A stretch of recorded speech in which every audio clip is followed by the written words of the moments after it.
Тұрғанбай Саяна, номері 13 орта мектептің 7-ші А сынып оқушысымын. Менің жетекшім Сарыбасова Айгүл Бекетқызы. Мен осы мектепте 1-ші сыныптан бастап үздік оқып келе жатырмын. Мектептегі қоғамдық жұмыстарға белсенді қатысамын. Мен қалалық, облыстық, республикалық жарыстардың жүлдегерімін. Мысалға айтып өтсем, Тұғыры биік тәуелсіздік қалалық олимпиадасының 2-ші орын, Ильяс оқулары 2-ші орын, және де тағы да басқа оқулардың жүлдегерімін. Мен сіздерге Мағжан Жұмабаев атамыздың мен кім деген өлеңін оқып бергім келіп отыр.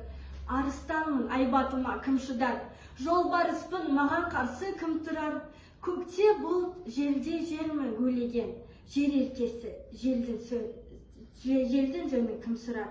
Көкте күнмін, көпке нұрым шашамын, көңілге алсам, қазір ғарышқа асамын, шеті түбі жоқ теңіздің қара көк, ерігемін, толқып шалқып тасамын. Жалынмын мен, келме жақын жанарсың, тұлпармын мен, шамыма ерме қаларсың. Күл болсын көк, жемірілсін жер, уайым жоқ. Көз қырымен күліп қана қарармын. Мен өлмеймін, менікі де өлмейді. Надан адам, өлім жоғын білмейді. Өзім патша, өзім қазы, өзім бе, қандай ессіз, не қылдым деп тергейді.